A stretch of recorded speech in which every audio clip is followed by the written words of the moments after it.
Syaikh Ibrahim Al-Lakani berkata, dan menurut kita, Al-Us-Sunnah, doa bisa memberi manfaat seperti yang telah dijelaskan Allah dalam Al-Quran. Menurut kami, Al-Us-Sunnah wal Jamaah, doa adalah permohonan kepada Allah Subhanahu wa Ta'ala, yang bermanfaat bagi orang hidup ataupun orang mati, seperti yang sudah dijanjikan dalam Al-Quran.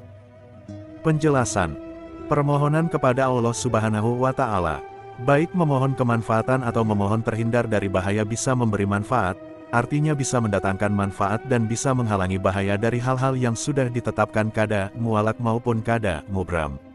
Maksudnya, dengan adanya doa, muncullah kasih sayang Allah sehingga kedua kada yang terjadi tersebut tidak membahayakan. Misalnya, Allah telah menentukan kada mubram kepada seseorang berupa akan tertimpa batu besar. Sebelum itu terjadi, dia berdoa agar diberi keselamatan, lalu batu itu tetap menimpanya, tapi batu tersebut sudah hancur berkeping-keping, sehingga tidak melukainya. Pembagian kada mu'allaq dan kada mubram hanya secara zahirnya saja. Pada hakikat, sesuatu yang sudah ditetapkan tidak ada pada zaman azali, maka sekarang pun tidak akan pernah ada. Oleh karena itu, pada hakikat doa dan permohonan tidak bisa memberi akibat apa-apa, tapi juga jangan sekali-kali meninggalkan doa, karena adanya perintah dalam Al-Quran. Berdoalah kepadaku maka aku akan mengabulkan permohonanmu. Qs. Ghafir 40-60. Bihasab is-zahir di sini maksudnya adalah sesuai dengan yang dituliskan di Lauhul Mahfuz, bukan sesuai dengan ilmu Allah Subhanahu wa Ta'ala. Doa orang yang masih hidup juga bisa bermanfaat bagi orang yang sudah meninggal. Doa orang yang hidup kepada orang yang hidup berupa agar mendapatkan kebaikan atau dihindarkan dari bahaya juga bisa berhasil. Berbeda dengan pendapat Mu'tazilah yang mengatakan bahwa doa tidak bermanfaat apapun karena kada dan qadar Allah pasti terjadi, tidak bisa ditolak dengan doa maupun lainnya. Dalil orang-orang Al-Us-Sunnah adalah firman Allah. Berdoalah kepadaku maka aku akan mengabulkan permohonanmu. Qs. Ghafir 40-60. Sedang menurut kaum Mu'tazilah mana ayat tersebut adalah, beribadahlah kalian kepadaku maka aku akan memberi pahala kepada kalian. Ketahuilah, doa memiliki beberapa syarat dan adab. Di antara syarat-syarat berdoa adalah: 1. Memakan makanan yang halal. 2. Berdoa dengan keyakinan akan dikabulkan. 3. Pada waktu berdoa hatinya tidak lalai mengingat Allah. 4. Tidak berdoa untuk hal-hal yang mengandung maksiat atau mendurhakai Allah. 5. Tidak berdoa untuk sesuatu yang mustahil. Sedangkan di antara adab berdoa adalah: 1. Mencari waktu-waktu mustajabah, seperti pada waktu sujud dan ketika azan atau iqomah. 2. Berwudu terlebih dahulu. 3. Menghadap kiblat. 4. Mengangkat kedua tangan. 5. Bertaubat terlebih dahulu. 6. Membaca hamdalah dan solawat kepada Nabi Muhammad SAW. Malaikat Hafazah dan Katabah. Syaikh Ibrahim Al-Lakani berkata, dan diwakilkan pada tiap-tiap hamba beberapa malaikat hafizun dan katibun yang terpilih. Mereka tidak melalaikan sedikit pun dari apa yang dia kerjakan walaupun ketika lupa, sampai-sampai kepada rintihan di waktu sakit sebagaimana yang telah dinukil.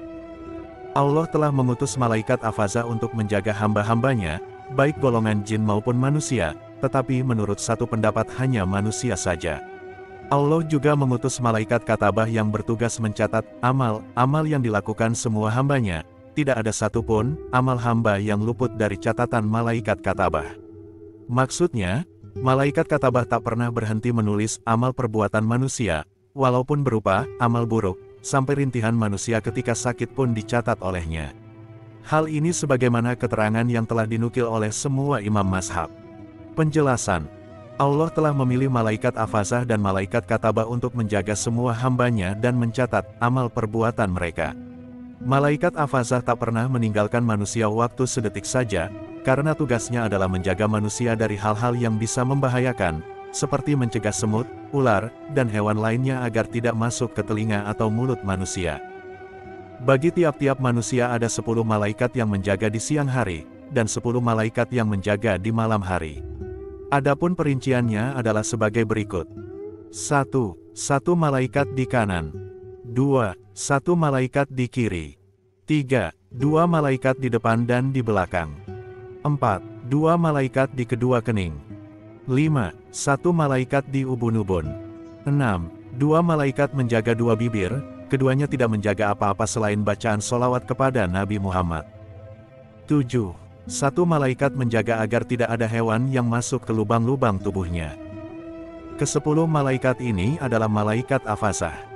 Allah Subhanahu wa Ta'ala juga menciptakan malaikat katabah yang diberi tugas mencatat amal perbuatan manusia, yaitu malaikat Rakib dan Atid. Keduanya selalu ada pada diri manusia selama manusia masih hidup. Ketika manusia mati, kedua malaikat ini berdiri di kuburnya seraya membaca tasbih dan tahlil yang pahalanya diperuntukkan untuk mayit jika mayitnya mukmin. Sedangkan jika mayitnya kafir, kemarahan kedua malaikat ini akan selalu meliputi si mayit sehingga datangnya hari kiamat. Menurut satu pendapat, setiap hari ada 4 malaikat yang menjaga manusia, 2 malaikat yang menjaga sejak setelah salat subuh kembali ke langit seraya membawa buku catatan amal manusia, digantikan oleh 2 malaikat yang bertugas menjaga setelah salat asyar sampai setelah salat subuh. Setelah salat subuh, keduanya kembali ke langit dengan membawa catatan amal manusia selama semalam. Keempat malaikat ini silih berganti menulis amal perbuatan manusia hingga manusia mati. Malaikat yang menjaga di kanan, Malakul Yamin, adalah pemimpin malaikat yang menjaga di kiri, Malakul Yasar.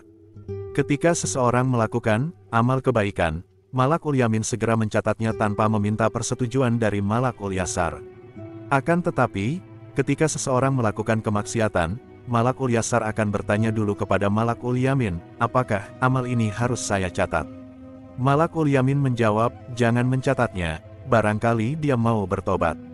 Ketika telah berlalu 6 jam dan ia belum juga mau bertobat, Malakul Yamin memerintahkan Malakul Yasar untuk mencatatnya seraya berdoa.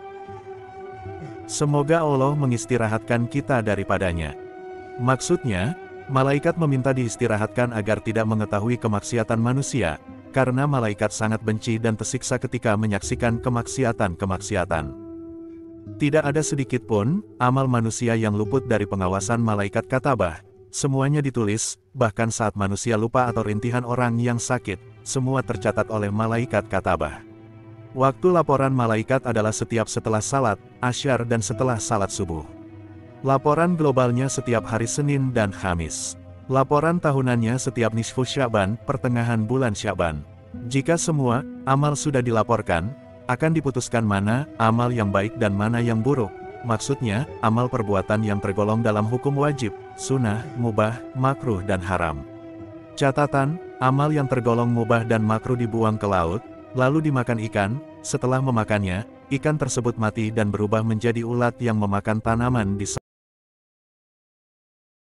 Syaikh Ibrahim Al-Lakani berkata, maka hisaplah dirimu dan pendekkan cita-citamu. Berapa banyak orang yang serius menekuni satu perkara akhirnya sampai juga ke tujuannya.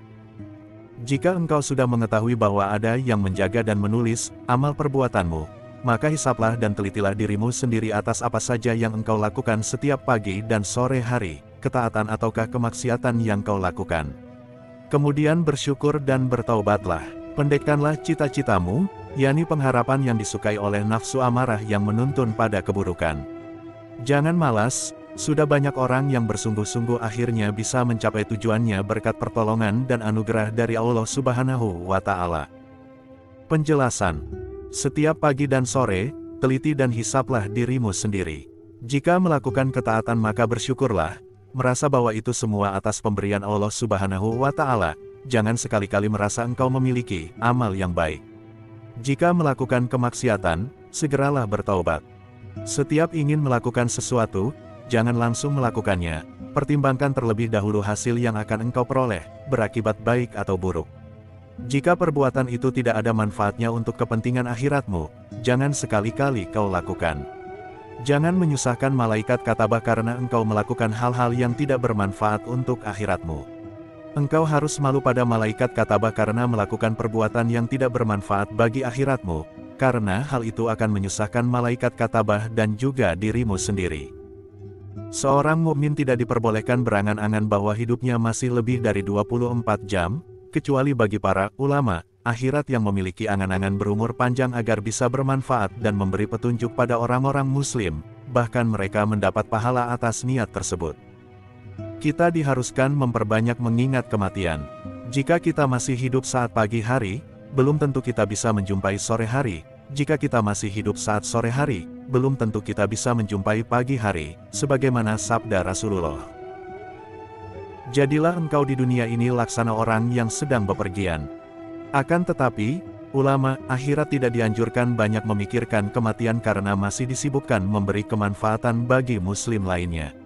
Orang yang sedang mencari ilmu yang bermanfaat, yakni ilmu sebagai bekal di akhirat, juga tidak dianjurkan banyak memikirkan kematian. Berpikirlah bahwa engkau akan mengamalkan ilmumu atau sukses dalam mencari ilmu. Rasulullah Shallallahu Alaihi Wasallam bersabda, anggaplah dirimu sebagai ahli kubur. Para ukama berkata, barang siapa yang angan-angannya sedikit, kesusahannya juga sedikit, hatinya akan bersinar dan mau menerima bagian dunia yang sedikit. Di dalam kitab Minhajul Abidin, Hujatul Islam Imam Al-Ghazali radhiyallahu an, semoga Allah memberikan kita kemanfaatan ilmunya, berkata, ketika seorang hamba memiliki angan-angan yang panjang, akan timbul 4 perkara. 1. Meninggalkan ketaatan kepada Allah dan bermalas-malasan dalam berbuat kebaikan. 2. Meninggalkan taubat seraya berkata, aku bertaubat besok saja, waktu tidurku masih lama. 3. Mendorong untuk bersemangat mengumpulkan harta dunia dan melupakan akhirat, serta selalu mengkhawatirkan apa yang akan dia makan esok di musim penghujan jika sekarang tidak mengumpulkan harta, dan apa yang dia makan di hari tua jika dia tidak mengumpulkannya semenjak masih muda. 4. Hatinya menjadi keras. Sebab, ketika seseorang selalu memikirkan sandang pangannya, dia tidak akan memikirkan atau mengingat tentang kubur dan kematian sehingga hatinya menjadi keras. Umurmu di dunia ini hanya 3 hari, hari kemarin yang sudah terlewat, hari esok yang belum tentu akan kau lalui, dan hari ini, yakni hari di mana engkau sedang melaluinya, maka ambillah keuntungan dan manfaat darinya. Ada pendapat yang mengatakan hanya 3 jam, 1 jam yang lalu, 1 jam yang belum tentu engkau lalui, dan 1 jam yang sedang engkau lalui. Ambillah kesempatan pada jam yang sedang kau lalui. Karena 1 jam yang sudah terlewat sudah hilang dan 1 jam yang akan datang belum tentu akan engkau lalui. Ada pula pendapat yang menyatakan bahwa 3 hembusan nafas, 1 hembusan nafas yang sudah terlewat, 1 hembusan nafas yang akan datang, dan 1 hembusan nafas yang sedang engkau alami, maka manfaatkanlah sisa nafasmu. Kesimpulannya, panjangnya umurmu bukanlah sehari semalam ataupun 1 jam, tapi hanya 1 hembusan nafas saja. Manfaatkanlah dengan sebaik-baiknya setiap hembusan nafasmu, karena ajal akan datang di antara hembusan nafas yang satu dengan yang lainnya. Iman pada adanya kematian. Syaikh Ibrahim Al-Lakani berkata, Iman kita tentang kematian wajib adanya dan Rasulul Mautlah yang akan menggenggam ruh itu. Lafaz menjadi khabar muqaddam, sedangkan lafaz menjadi mubtada muakhar. Meyakini adanya kematian bagi jasad wajib hukumnya, dan yang mencabut ruh adalah malaikat pencabut nyawa, yakni malaikat yang diberi tugas oleh Allah untuk mencabut nyawa. Penjelasan: setiap mukmin wajib meyakini dan membenarkan adanya kematian jasmani pada setiap makhluk. Berbeda dengan keyakinan kafir dahriyah dan kafir tabaiyah yang berkeyakinan bahwa kematian disebabkan kesalahan tabiat, bukan karena kudrah Allah. Matinya jasad karena ruhnya dicabut oleh malaikat pencabut nyawa. Sedangkan ruh tidak akan pernah mati dan tidak akan rusak sedikitpun hingga kelak bertemu dengan jasadnya kembali. Ketika mencabut ruh orang-orang mukmin, malaikat pencabut nyawa menampakkan dirinya menjadi sosok yang menyenangkan hati. Sebaliknya, jika yang dicabut adalah ruh orang kafir, ia akan menampakkan diri menjadi sosok yang sangat buruk, menakutkan dan juga membawa kepedihan pada tiap hati orang kafir yang akan dicabut ruhnya. Maksud perkataan Syaikh Ibrahim Al-Lakani berupa lafaz, adalah ruh itu jauhar. Sebab, jika bukan jauhar, tidak akan bisa dicabut dan dipegang. Adapun menurut mazhab Al-Sunnah wal Jamaah, ulama, ahli hadits, ulama, ahli fikih, dan para sufi, ruh adalah jismin latifun, jisim lembut yang bersemayam di dalam jasad, sebagaimana merasuk dan menyatunya air atau getah kayu di dalam kayu. Ini berbeda dengan kaum Mu'tazilah yang berpendapat bahwa ruh bukanlah jisim juga bukan sifat tetapi hanyalah jauhar yang menempel pada tubuh, tidak di dalam ataupun di luarnya tubuh. Wallahu a'lam. Di bagian belakang insya Allah akan dijelaskan tentang pembahasan ruh. Kesimpulannya, malaikat maut diutus untuk mencabut semua ruh, baik ruh manusia, hewan maupun ruh malaikat yang lain. Terakhir malaikat maut mencabut ruhnya sendiri. Faedah. Karena kematian adalah sakit yang paling parah, puncak kesedihan dan kesusahan, maka hendaknya seorang mukmin bersungguh-sungguh dalam melakukan amal kebaikan, agar bisa menemui ajalnya saat melakukan amal kebaikan, sehingga ruhnya bisa keluar dengan mudah tanpa mengalami kesakitan. Hendaknya juga istiqomah melakukan salat sunnah 2 rakaat telah salat maghrib setiap malam Jumat, setelah membaca surah Al-Fatihah, membaca surah Az-Zalzalah sebanyak 17 kali, karena hal itu dapat memudahkan terlepasnya ruh dan meringankan sakaratul maut. Syaikh Ibrahim Al-Lakani berkata, Orang yang terbunuh mati karena habis umurnya, pendapat selain ini dianggap batil juga tidak diterima. Lafaz menjadi khabar muqaddam, lafaz menjadi mubtada muakhar.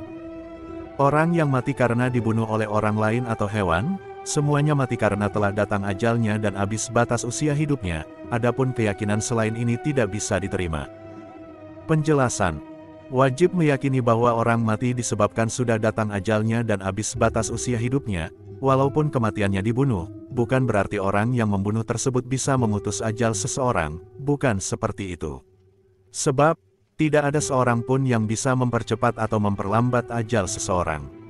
Hal ini adalah itikad orang-orang Ahlus-Sunnah wal Jamaah. Sedangkan kaum Mu'tazilah berpendapat bahwa orang yang dibunuh tidak mati karena telah datang ajalnya. Sebab, pembunuhan adalah perbuatan manusia sedangkan kematian adalah perbuatan Allah Subhanahu wa Ta'ala. Oleh karena itu, pembunuhan yang memutus ajalnya. Inilah keyakinan kaum Mu'tazilah, suatu keyakinan yang sesat. Ruh. Syaikh Ibrahim Al-Lakani meneruskan pembahasan tentang ruh. Beliau berkata, dalam hal fana, kebinasaan, ruh ketika terjadi tiupan sangkakala diperselisihkan ulama. Imam As-Subki memilih baka, kekekalan, ruh sebagaimana yang telah diketahui. Para ulama berbeda pendapat tentang hilang dan binasanya bentuk ruh saat malaikat Israfil melakukan tiupan pertama terompet sangkakala. Imam As-Subki memilih pendapat yang mengatakan ruh tidak binasa saat tiupan yang pertama. Penjelasan. Para ulama Ahlus-Sunnah wal Jamaah berbeda pendapat tentang binasa atau tetapnya ruh ketika malaikat Israfil melakukan tiupan pertama sangkakala. Sebagian mereka menetapkan binasanya ruh, dengan berdasar pada firman Allah. Setiap yang ada di bumi akan binasa, baik hewan maupun manusia.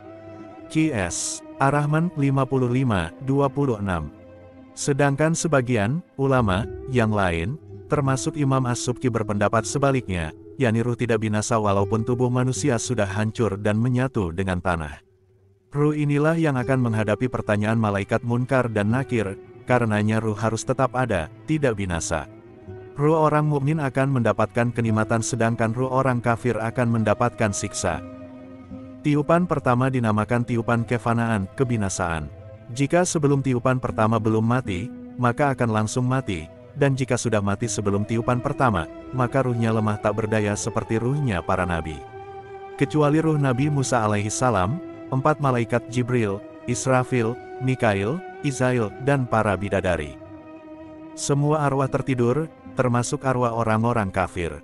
Maksudnya, tidak disiksa selama masa di antara tiupan yang pertama dan kedua, yakni selama 40 tahun. Kemudian malaikat Israfil diperintahkan oleh Allah untuk meniup lagi terompet sangkakala, lalu ia meniup yang kedua kalinya. Tiupan kedua ini dinamakan Nafatul Basi, tiupan kebangkitan. Saat tiupan yang kedua ini, Allah mengumpulkan semua ruh ke dalam sangkakala, kemudian keluarlah semua ruh dari celah-celah sangkakala. Di dalam sangkakala ada celah sebanyak jumlah ruh sebagai tempat bersemayamnya ruh. Ruh-ruh itu kembali ke jasadnya masing-masing, ada yang berwujud manusia, kerbau, sapi, anjing, babi, sesuai dengan keadaannya saat mati. Kondisi manusia ketika sesuai dengan kebiasaan semasa hidupnya. Kebangkitan manusia dari kubur sesuai keadaannya saat mati. Ada yang mati seperti matinya hewan, dan ada pula yang mati seperti matinya manusia pada umumnya, yakni ada yang terpaksa dan ada yang karena kerinduan kepada Allah. Begitu pula saat ruh-ruh itu kembali ke jasadnya masing-masing, ada yang terpaksa karena merasa asing dengan bentuk jasadnya yang berubah menjadi kerbau, sapi, anjing, dan babi. Ada yang kembali dengan ketaatan dan merasa sangat rindu karena akan menjemput kenikmatan yang tak terhingga, beristirahat, dan bertemu dengan Tuhannya, yakni Allah Subhanahu wa Ta'ala. Tuhan yang Maha Penyayang dan Maha Mulia. Acuz Zanab. Syekh Ibrahim Al-Lakani meneruskan pembahasan dengan menjelaskan tentang sesuatu yang tidak rusak di waktu antara tiupan sangkakala yang pertama dan kedua. Syekh Ibrahim Al-Lakani berkata, Acuz Zanab sama seperti ruh. Akan tetapi, Al-Muzani telah mensahihkan fana-nya dan dia pun memberikan penjelasan. Acuz Zanab adalah tulang ekor atau silet kodok, brutu jika dinisbatkan pada hewan, hukumnya seperti ruh tentang ketidakbinasaannya. Akan tetapi, Syekh Imam Ismail bin Yahya Al-Muzani membenarkan pendapat yang menyatakan bahwa Acuz Zanab juga akan hancur. Beliau juga telah menerangkan kebenaran pendapat tersebut. Penjelasan. Acuz Zanab adalah tulang kecil yang ada di akhir deretan punggung. Orang awam menyebutnya silet kodok, dubur katak atau tulang ekor. Acuz Zanab seperti ruh, maksudnya tidak rusak bersama jasad.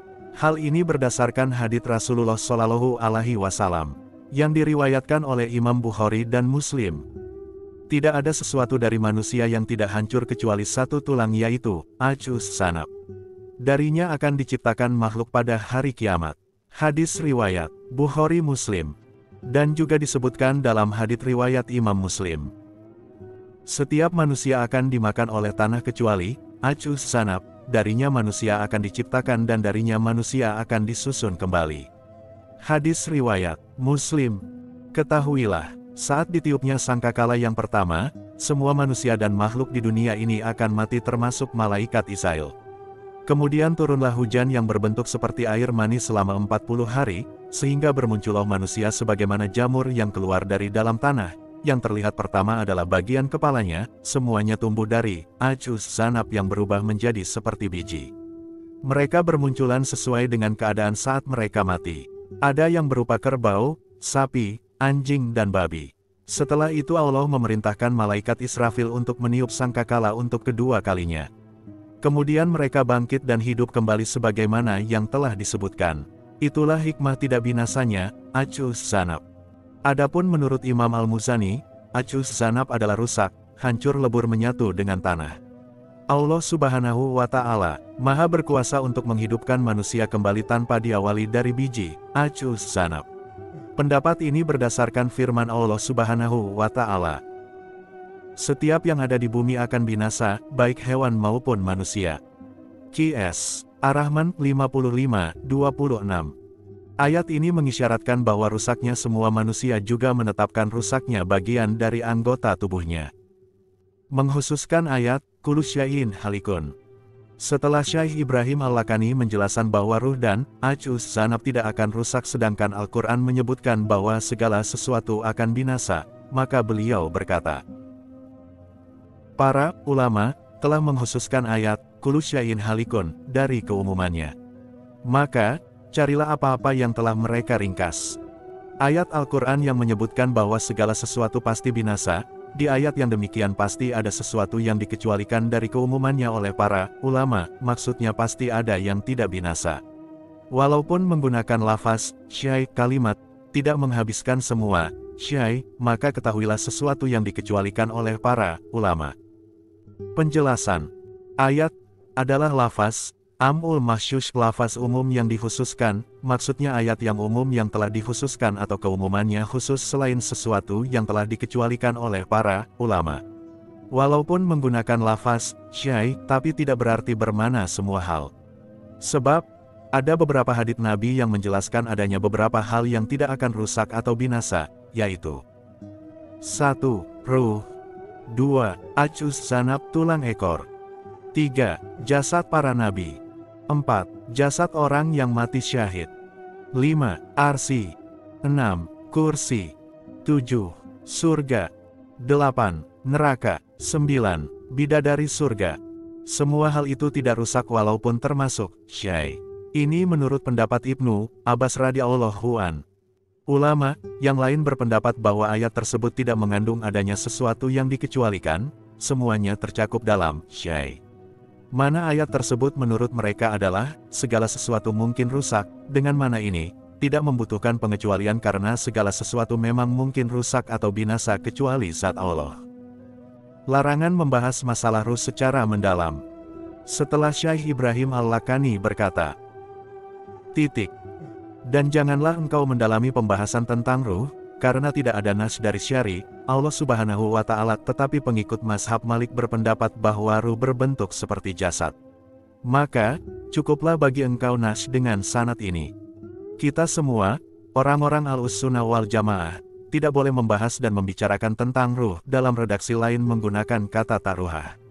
Sehingga mananya adalah, wahai orang-orang mukmin, janganlah kalian semua membahas tentang ruh. Sebab, masalah ruh tidak disebutkan dalam Al-Quran dan Hadits, maksudnya tidak ada penjelasan tentang hakikat ruh dalam Al-Quran dan Hadits. Akan tetapi, mazhab Imam Malik menyatakan bahwa hakikat ruh adalah jisim yang mempunyai bentuk seperti jasad dalam bentuk dan sifatnya. Maka, cukupkanlah dengan pendapat yang disandarkan pada Imam Malik ini. Penjelasan: orang-orang mukmin tidak diperbolehkan membahas masalah ruh. Sebab, ruh hanya diketahui oleh sifat, ilmu Allah saja, tidak ada satu makhluk pun yang mengetahuinya. Oleh karenanya, seorang mukmin tidak diperkenankan membahasnya. Allah Subhanahu wa Ta'ala berfirman, katakanlah, ruh adalah bagian dari urusan Tuhanku, dan aku tidak memberi kalian ilmu kecuali hanya sedikit. Qs. Al-Isra 1785. Ayat ini menunjukkan bahwa makhluk sangat lemah. Bagaimana bisa ada sesuatu yang diyakini ada di antara lambungnya sendiri, tapi dia tidak tahu bentuk dan warnanya, tidak tahu tempatnya, di bagian atas atau bawah, berwarna merah, hijau atau putih, besar atau kecil. Kita hanya bisa meyakini bahwa ruh itu ada. Hakikat seperti apa, hanya Allah yang mengetahui. Dalam hal ini, Rasulullah Shallallahu Alaihi Wasallam bersabda, barang siapa mengetahui ruhnya, nafsu, dirinya, nafsahu, maka ia benar-benar mengetahui Tuhannya. Siapakah orang yang mengaku bisa mengetahui ruhnya? Tidak ada. Barang siapa yang mengaku mengetahui ruhnya, maka dia mengaku mengetahui Tuhannya. Padahal tidak ada yang bisa mengetahui Allah selain Allah sendiri. Oleh karenanya, jangan sekali-kali tertipu dan terpedaya oleh keyakinan ahli filsafat yang mengatakan bahwa ruh tidak berada di dalam tubuh, ia bagaikan bayang-bayang. Jika seseorang mati, ruhnya akan kembali kepada pemilik bayang-bayang. Ini adalah keyakinan orang kafir ahli filsafat. Menurut Imam Malik, ruh adalah jisim yang memiliki bentuk seperti jasad. Menurut satu pendapat, ruh memiliki jisim, 2 tangan, 2 mata, dan kepala. Pendapat yang membahas tentang hakikat ruh tidak ada yang mutamat. Imam Nawawi berkata, pendapat yang mutamat adalah pendapatnya Imam Al-Aramain yang menyatakan bahwa ruh adalah jisim yang halus, jernih dan bersinar, bertempat di tubuh sebagaimana getah dalam pohon, ruh bertempat secara merata di seluruh anggota tubuh. Menurut pendapat lain, ruh berada di perut, ada juga yang menyatakan di hati atau di dekat hati. Adapun menurut pendapat yang mutamat, hanya Allah yang tahu tempat ruh. Semua pembahasan tadi adalah ketika manusia masih hidup. Adapun jika sudah mati, ruh orang-orang yang bahagia berada di pelataran kubur. Ada juga yang berpendapat berada di dekat Nabi Adam alaihi salam. Sedangkan ruh orang-orang kafir berada di Sijin, yakni bumi ketujuh yang terbawah. Ada pula yang berpendapat bahwa setelah mati, ruh orang-orang mukmin berada di dalam sumur Zam-Zam, sedangkan ruh orang-orang kafir berada di dalam sumur Barhut di tanah Adramaut. Wallahu a'lam. Ketahuilah, menurut Syekh Ibnu Abdis Salam, ruh ada 2. 1. Ruh ul yakasah. Ruh ini jika menetap di tubuh, seseorang akan terjaga. Jika ruh ini berkelana, seseorang akan tertidur dan bisa melihat sesuatu dalam mimpi. Tempat ruh ini berada di antara 2 alis. 2. Ruh ul hayah. Jika ruh ini menetap di tubuh, seseorang akan hidup. Jika ia tidak ada, seseorang akan mati. Tempatnya ada di dalam tubuh, tapi tidak tentu di sebelah mana. Wallahu a'lam. Pendapat yang paling baik dalam masalah ruh adalah mauquf. Jangan membahasnya lagi. Hanya Allah yang maha mengetahui tempat dan wujud ruh.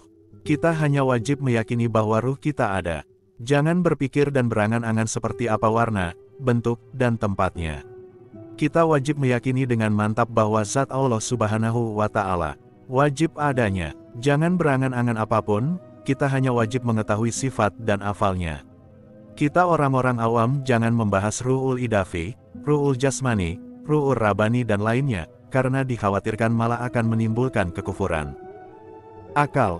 Setelah Syekh Ibrahim Al-Lakani menjelaskan tentang akal manusia, beliau berkata, akal seperti ruh.